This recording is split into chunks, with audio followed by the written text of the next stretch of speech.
அப்பா, உங்களுக்கு ஒன்றும் இல்லப்பா. நாங்க ரொம்பவே பயந்துட்டேன்ப்பா. ராஜி இருந்துட்டு ரொம்பவே ஃபீல் பண்ணி அழுந்துக்கிட்டே இருக்காங்க. அப்ப நம்ம கோமதி இருந்துட்டு, "ஏய் உங்க அண்ணனுக்கு ஒண்ணும் ஆகாதுடி. எதுக்காக இப்படி அழுதுட்டு இருக்க ராஜி? நீ அழுறத பார்த்தா எனக்கு ரொம்ப பயமா இருக்கு." அப்படின்ற மாரி சொல்லிறாங்க.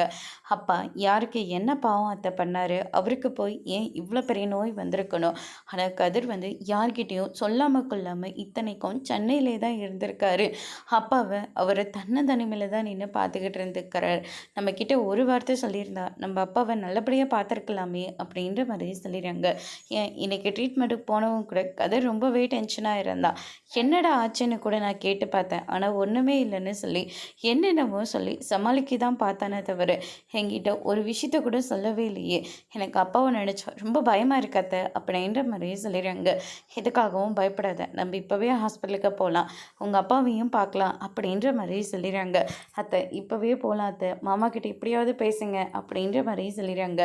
ராஜியும் கோமதியும் படுற கஷ்டத்தை பார்த்த உடனே நம்ம பாண்டியன் இருந்துட்டு காரை வர சொல்லி ராஜியும் கோமதி பாண்டியன் இவங்க எல்லாருமே முத்துவேலை பார்க்கறதுக்காக ஹாஸ்பிட்டலுக்கு போகிறாங்க.